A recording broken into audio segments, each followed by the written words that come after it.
feel it. Yeah. Well, I know it's there. The left side's a little tighter. So now we've found that the traps are tighter. And what else did we want to find? Levator scapula. Levator scapula. Okay, so any good way of testing that? Where's the levator scapula run? From, where's the origin? Spine? Right? The levator. Spine of the scapula. The upper corner of the scapula, where that's it. I mean, that's insertion. Origins up here on the cervical vertebra. Right? So, any good way of testing that? Okay, lay on your back. On my back? Yeah. And so what I'm going to do is I'm going to come in here. I'm just going to nice and relaxed. I'm going to hold this, come down here so I can get right on the occipital ridge. And I'm going to hold this shoulder down. And I'm going to come in here and stretch this way. Okay, until I feel it pulling on the shoulder. So you're pinning the shoulder and pulling the head? Yeah, that way. Because that is coming from that angle of the scapula to the neck. And so I want to feel when it hits the scapula. And I'm going to come over here. Like that. Right side's a little bit better. She's just moving her chin to her chest. This is stabilized. Yeah, crossed. Because I want to see if, because it goes from the top corner of the scapula to the neck, to the cervical vertebrae. I'm sunburnt right there. So she totally Sunburnt on my back. proves the patterns are there. Be nice to me, whoever. So that's good. That's good. So she's in pretty good shape, actually. So then they've got prone. They went to do rectus femoris and the psoas and the SI ligament. So how we do that? So we're going to go prone. Where's that? And the cabinet.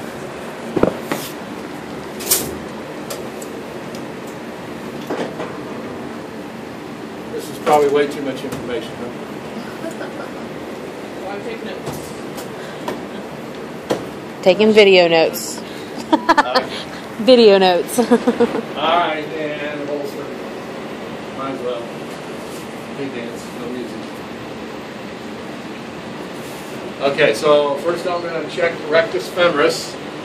So if you remember, what was it, Monday, where we're stretching that rascal.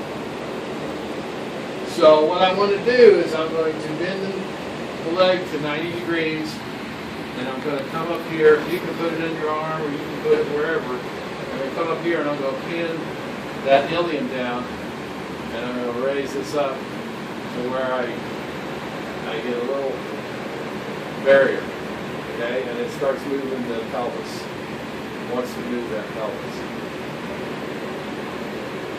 This side. She's got some range. It's pretty good. All right.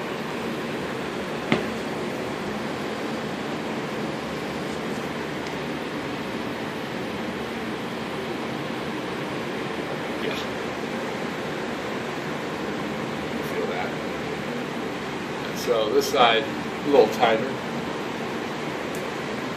and that just blew our pattern a little bit, because that's the right side felt a little more contracted or a little tighter. Yeah, Huh? I can tell you. You can tell, right? Yeah. That right side's a little tighter? Yeah. Okay, so that's why we're doing it. Okay, psoas. How do I stretch your psoas?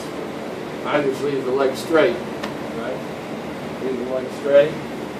Come in here and just next. So that's pretty good range there. So we're probably going to find the same thing. I'm going right up above the knee, and I'm going to hit right on the sacrum and the ilium, and come here. Yeah. I'm even stretch it. Those might be about the same. Yeah. Pretty close. Pretty close. So the psoas is pretty close on both sides. The rectus femoris has a little difference. And so now I've tested all the way to the SI ligament. They're actually this whole supraspinous ligament that runs down right the middle of the sacrum. And what we're doing there, we're just going in, and if this is real sensitive,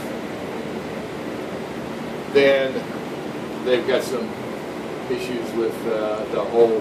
So are you just looking for tenderness in general? I'm just looking for tenderness in general. Not on either side? Not, just... because that ligament actually runs right down the center of the sacrum. A little tender, or are you okay? Pretty good? Yeah. And So if it's sensitive, what's wrong? if it's sensitive, then we've got some issues with the sacrum and that whole SI complex where the sacrum and iliacs come together. This area right here. And what we need to do is go in there slowly, try to see if we can eliminate it. If it's just too tender to do anything with, then they might have another issue. Most of the time it's just because this has got a lot of connective tissue and it's a lot tougher. There's another reason why we don't get, because after the metabolic waste has stayed in the tissue for a period of time, what starts happening? Anybody know?